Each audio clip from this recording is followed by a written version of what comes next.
Hi friends, welcome back to our channel. நாம் இன்றைக்கி பார்க்க போகிற தீபாவளி ஸ்பெஷல் ரெசிபி ஓமப்பொடி. அதை எப்படி பண்ணலான்னு நம்ம பார்ப்போம். அதுக்கு தேவையான பொருட்கள் நான் 2 கப்பு கடலை மாவு எடுத்து வச்சுருக்கேன். 2 கப்பு கடலை மாவும் ஒரு 200 கிராம் இருக்கும்.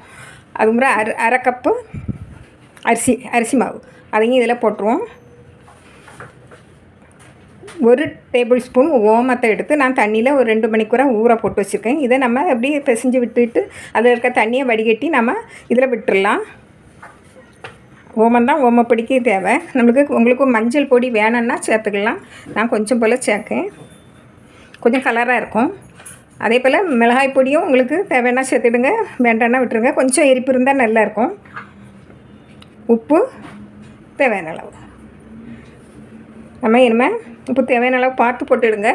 பாருங்கள், இந்த தண்ணியை நல்லா வடிகட்டி ஓமத்தை உங்களுக்கு எவ்வளவு ஸ்மெல் பிடிக்குமோ அதை நீங்கள் எடுத்துவிடுங்க. இதை நம்ம நல்லா கலந்துக்கிடுவோம். நல்லா ஒன்று சேர கலந்துக்கிடணும். இனிமேல் நான் இதை சொல்லலை, 1 டேபிள் ஸ்பூன் சூடான எண்ணெய்.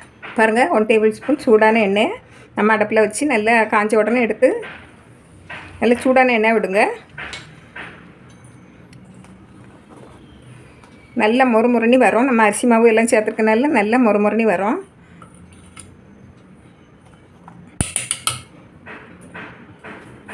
நம்ம கையில் பிசைஞ்சிடலாம். நல்லா முதல்ல பிசைஞ்சிட்டு அது மாதிரி கொஞ்சம் கொஞ்சமாக தண்ணி விட்டு நம்ம பிசைஞ்சு எடுக்கணும்.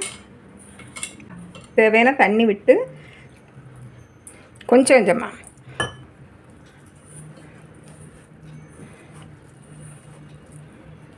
தண்ணி விட்டு சப்பாத்தி மாவில் இருந்து கொஞ்சம் இலக்கமாக, சப்பாத்தி மாவு அளவு கெட்டியாக இருக்கக்கூடாது,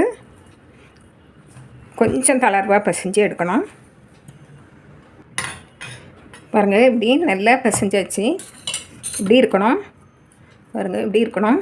ஏன்னா நம்ம அந்த சேவப்புளியும் இல்லையா, அந்த இது பாருங்கள், நான் அந்த ஓமப்பொடி நான் அச்சு எடுத்துருக்கேன்.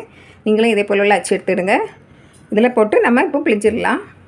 எண்ணெய் காய அடுப்பில் வச்சுருக்கேன். பாருங்கள், கொஞ்சமாக எடுத்து இந்த அச்சில் நம்ம போடுவோம். கொஞ்சம் எண்ணெய் தடவி வச்சுக்கிடணும். நான் எண்ணெய் தடவி வச்சுருக்கேன். ஒரு 3/4 பங்கு போடுங்க. போட்டு நிறச்சி வச்சுக்கிட்டு நம்ம இப்போ எண்ணெயில் பாருங்கள், இந்த குழலுக்கு அடைச்சாச்சு.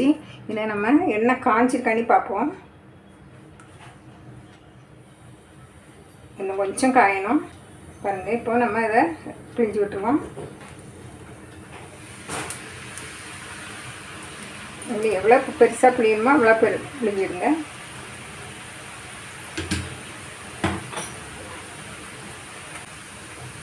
பாருங்கள், இது ஓமப்பொடி முறுக்கட்டு பண்ணலாம். உங்களுக்கு இப்படி இதுலேயே வச்சு சுற்றியும் போடலாம். ஆனால் அது சின்னதாக தான் வரும். உங்களுக்கு இது அழகாக வரும். பாருங்கள்,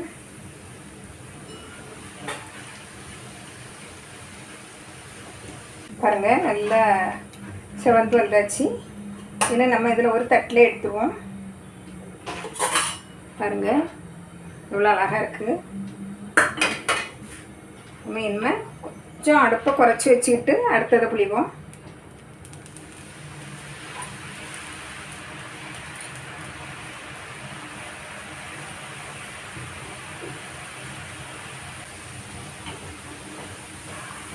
பாருங்கள்,